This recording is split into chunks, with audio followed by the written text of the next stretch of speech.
Hello everyone, मैं हूं CA चेतना। आज से 4-5 दिन पहले मेरे पास एक व्हाट्सएप पे क्वेरी आई थी, एक नोटिस आया था सेक्शन 148 का, जिसको देख के मैं थोड़ा सा हैरान थी क्योंकि वो नोटिस उनको रिसीव हुआ था उनके असेसिंग ऑफिसर की तरफ से। उनके जो असेसिंग ऑफिसर वार्ड है, वार्ड से उनको वो नोटिस रिसीव हुआ था। एक क्वेश्चन मेरे दिमाग में आया कि वार्ड से कैसे हो सकता है, क्योंकि अब तो सारे जो केसेस है वो फेसलेस असेसमेंट में आते हैं। नफैक के अंदर उनको जो है वो नोटिस इशू होना चाहिए था।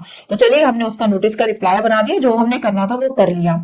सेम डे यूट्यूब पे same related queries, related comment मुझे देखने को मिले कि 148 का नोटिस हमें वार्ड से इशू हो रहा है, अब हमें क्या करना चाहिए। उनके भी रिप्लाई हमने दे दिए। मैं ये बताना चाहती हूँ, रिसेंटली मुझे 148 जो है वार्ड से रिसीव हो रहा है। इस तरीके की बहुत सारी क्वेरी देखने को मिल रही है, चाहे वो पर्टिकुलरली केस मैं हैंडल कर रही हूँ या मेरे किसी व्यूअर का है।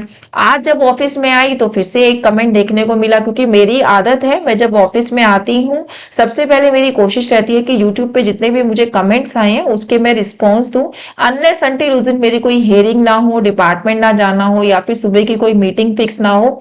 अदरवाइज मैं सुबह हाफ एन आवर अपने यूट्यूब के कमेंट्स पे जरूर देती हूँ। वहां मुझे एक कमेंट आज देखने को मिला, आई होप वो व्यूअर भी ये वीडियो देख रहे होंगे। उन्होंने मेरे से कहा कि मैडम 148A का नोटिस या 148 का नोटिस वार्ड से इशू नहीं हो सकता, इसके ऊपर एक सुप्रीम कोर्ट की जजमेंट आ चुकी है।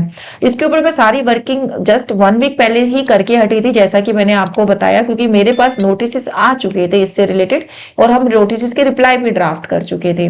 तो दिमाग में आया कि यार ऐसी कौन सी सुप्रीम कोर्ट की जजमेंट है जो मैंने अभी 1 वीक पहले ही तो इतनी स्टडी करी, उसमें मेरे को नजर नहीं आई और अभी रिसेंटली आ गई और मुझे पता भी नहीं लगा। क्योंकि एक बीइंग अ प्रोफेशनल हमारी आदत होती है कि हम सारी जजमेंट से अप टू डेट रहते हैं, ताकि हमारे पास जो डे टू डे बेसिस पर केसेस आते हैं हम उनको इजीली रिजॉल्व करा सके।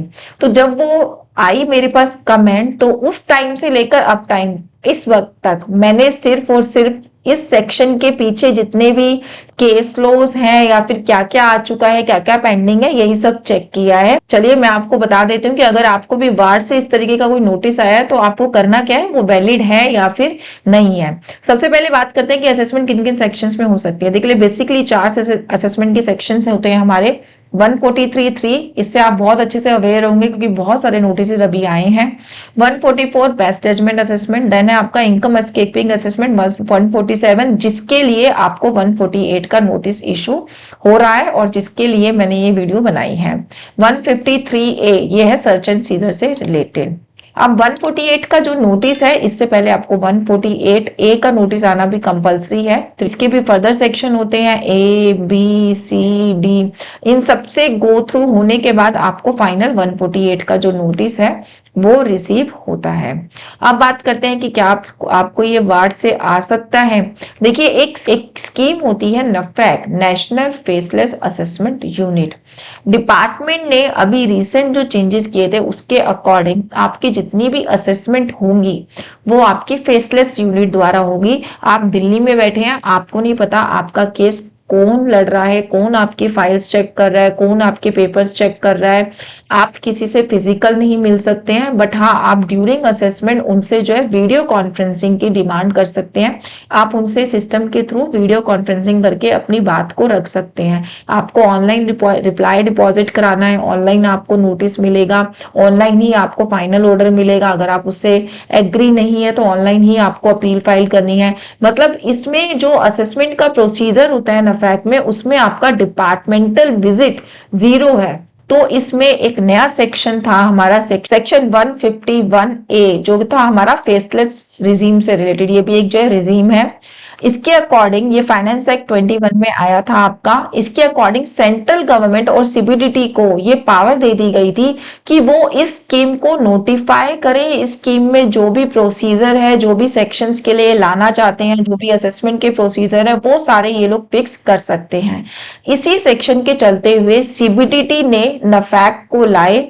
ये जो नेशनल फेसलेस असेसमेंट सेंटर है इसको बनाया गया, एक नेशनल फेसलेस असेसमेंट यूनिट बनाई गई जहां पे आपकी केसेस की जो है पूरी चेकिंग की जाती है, उसके ऊपर जजमेंट दी जाती है, आपके ऑर्डर पास किए जाते हैं। तो ये जो यूनिट है ये फर्स्टली लॉन्च की गई थी 2019 में, बट सभी सेक्शन के ऊपर ये एक साथ अप्लाई नहीं की गई थी। धीरे धीरे इन्होंने इसको इम्प्लीमेंट किया कि पहले ये वाले असेसमेंट होंगे, फिर ये होंगे, फिर ये होंगे। जैसे 2019 में सबसे पहले जब ये आई तो उसके according for the assessment year 2019-20 आपके जो सेक्शन 143(3) वाले जो केसेस होते थे, जो असेसमेंट होती थी, वो आपकी फेसलेस के अंदर कवर की गई, ई असेसमेंट के अंदर कवर की गई।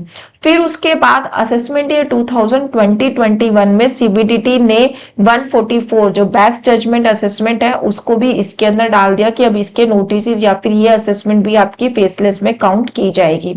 फिर उसके बाद एक सीबीडीटी ने नोटिफिकेशन निकाली, नोटिफिकेशन नंबर 18/2022 और ये डेट थी आपकी 29 मार्च 2022। इस नोटिफिकेशन के अकॉर्डिंग कहा गया for the purpose of this scheme assessment reassessment recomputation under the section 147 of the act, issuance of notice under section 148 of the act shall be through automatic allocation in accordance with the risk management strategy formulated by the board as referred to in section 148 of the act for issuance of notice and in a faceless manner to the extent provided in section 144B of the act। इन्होंने बोला कि जो 148 के related notice हैं, जो भी आपका 147 का असेसमेंट है, वो भी फेसलेस के अकॉर्डिंग किया जाएगा। इस नोटिफिकेशन के बाद ये चीज इंप्लीमेंट कर दी गई। अब अगर मैं नटशल में कहूं तो 29 मार्च 2022 के बाद जितने भी 148 के नोटिस आपको रिसीव हुए हैं वो आपको नफैक्ट से रिसीव होने चाहिए, वो आपको एओ की तरफ से आपके वार्ड से रिसीव नहीं होने चाहिए। नोटिफिकेशन में ये चीज कह दी गई है और 29 मार्च 2022 में ये बात कह दी गई है। तो अगर मैं क्रक्स आपको बताऊं तो अब आपको जो ये नोटिस रिसीव हो रहे हैं वार्ड के, आप इसके अगेंस्ट फाइट कर सकते हैं। आप ये नोटिफिकेशन की कॉपी रेफर कर सकते हैं कि क्योंकि ये नोटिफिकेशन आ चुकी है, हमारा जो 148 है वो नोटिस हमें जो है वार्ड से नहीं मिलना चाहिए, नफैक्ट के थ्रू से, फेसलेस असेसमेंट यूनिट से आपको ये रिसीव होना चाहिए। इससे रिलेटेड अभी तक, क्योंकि ये नोटिफिकेशन तो बहुत पहले आ चुकी थी और ऐसा नहीं है कि वार्ड से केसेस आपको अभी आ रही हैं, पहले भी बहुत सारे लोगों को आए होंगे। तो इससे रिलेटेड जो है ऑलरेडी बहुत सारे केस लॉस जजमेंट आ चुकी हैं, बहुत सारे केसेस फाइट किए जा चुके हैं, जिनमें सारे केसेस में जो ये नोटिफिकेशन के चलते हुए जो केसेस थे वो फेवर में रहे। कुछ एग्जांपल मैंने यहाँ पे दिए हैं, ये सारी हाई कोर्ट की मैंने इसमें डाली है। Jasjit Singh versus Union of India, Venus Jewel versus assistant commissioner of income tax, Everest Kanto Cylinder Limited versus deputy commissioner of income tax. तो ये मैंने सारी आपको 2024 की दिखाई और इसके अलावा और भी तुम्हें बहुत सारी मिल जाएगी नेट पर जो आ चुकी हैं। बट अभी भी कुछ ऐसी हैं, एक दो जजमेंट्स ऐसी भी रही हैं जो कि बेसिकली दिल्ली से रिलेटेड थी, जिनमें इनको जो है एक्सेप्ट नहीं किया गया, वहां पर एओ के भेजे हुए नोटिस को वैलिड माना गया। अब देखिए डिपेंड करता है कि आप कौन उस केस को लड़ रहा है, किस किस तरीके के आपने वहां पे पेपर्स प्रोड्यूस करे हैं सो दैट आपके फेवर में वो नहीं गए। हो सकता है केस इस तरीके का हो कि वो फेवरेबल नहीं हो, तो उसमें कुछ भी मैटर हो सकते हैं, बट आप इसके लिए जो है फाइट कर सकते हैं। अब बात करते हैं कि जो उन्होंने सुप्रीम कोर्ट की बात कही थी वो, क्योंकि मेरे दिमाग में वही खटक रही थी। एक जो है रिसेंट एक केस चलता आ रहा था, वो है आपका हैक्सवेयर टेक्नोलॉजी लिमिटेड, ये बॉम्बे हाई कोर्ट का केस है। ठीक है, ये आपका 2021 का आई थिंक केस था। इसमें क्या था कि जो हमारा आशीष बंसल की जजमेंट आई थी उससे रिलेटेड था। उसमें इनको जो कोरोना का पीरियड है उसके बाद नोटिस इशू हुआ था 148 का, तो इन्होंने इसको चैलेंज किया कि टाइम बार्ड है ये। तो फिर उसके बाद आशीष अग्रवाल आ गई, आशीष अग्रवाल के अकॉर्डिंग उस जो नोटिस है उसको वैलिड करार कर दिया गया, नहीं ये तो वैलिड है। फिर उसके बाद मई 2022 में इनको एक फ्रेश नोटिस इशू किया गया, वो भी इनके वार्ड से। 148 का ही था वो नोटिस, 148A-D का था आई थिंक। तो वो नोटिस इनको जो है इशू किया गया, तो वहां पर इन्होंने दोबारा से अपील फाइल करी कि ये जो है वैलिड नहीं है, क्योंकि ये जो नोटिस हमें इशू किया गया है ये हमें वार्ड से इशू हुआ है, असेसिंग ऑफिसर ने इशू किया, जबकि 29 मार्च को 2022 में ऑलरेडी नोटिफिकेशन आ चुकी थी कि आपको जो नोटिस है वो नफैक्ट से इशू होने चाहिए। तो इनका केस फाइट हुआ। फाइनली बॉम्बे हाई कोर्ट ने 2024 में अपना जो डिसीजन है वो दिया कि ये नोटिस जो है इनवैलिड है, नोटिस वैलिड नहीं है।